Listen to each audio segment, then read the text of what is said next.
It's been more than 2 years since the Galaxy Fit 3 launched, and many people expected Samsung to unveil the Galaxy Fit 4 at the recent Galaxy Unpacked event. That didn't happen, but there's no need to worry just yet.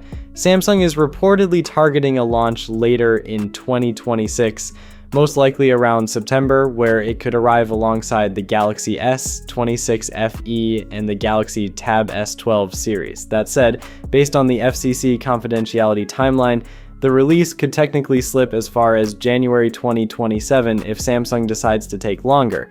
Now, the biggest development is that Samsung has secured FCC certification, which is usually one of the final regulatory steps before a product launches. The FCC grant was issued on August 4th, confirming that the Galaxy Fit 4 has entered the final stages before release.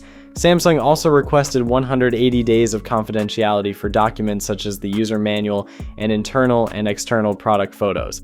That's completely standard practice and doesn't mean the Galaxy Fit 4 will launch in January. Companies often request the maximum confidentiality period, but they usually release the product well before those documents become public. The FCC filing also gives us a glimpse at how far along the hardware is. The device is listed as hardware version REV 2.0. This designation usually indicates Samsung has already moved beyond its earliest engineering prototypes and is now testing hardware that's much closer to the final retail version. So what's actually changing? From what we can see so far, Samsung isn't making any major design changes. The Galaxy Fit 4 appears to retain the same overall look as the Fit 3. The rear still features a centrally positioned optical sensor, 2 magnetic charging contacts, and the familiar quick-release strap mechanism.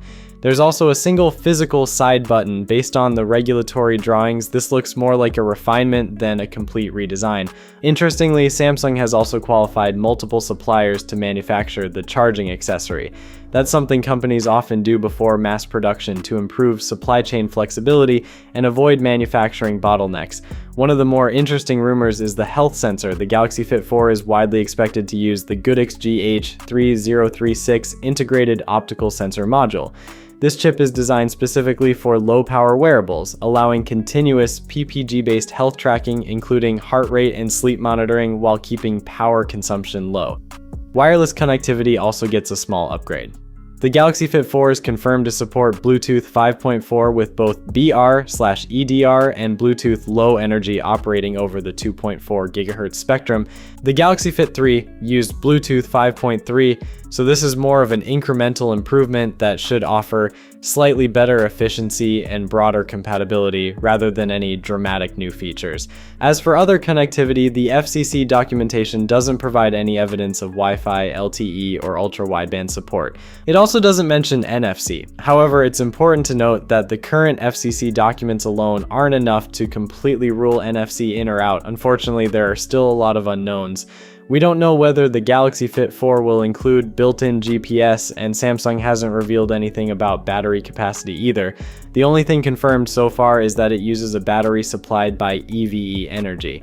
There are also no credible leaks regarding pricing. If Samsung sticks to the same strategy as the previous generation, the Galaxy Fit 4 should remain one of the company's most affordable wearables. That's pretty much everything we know right now.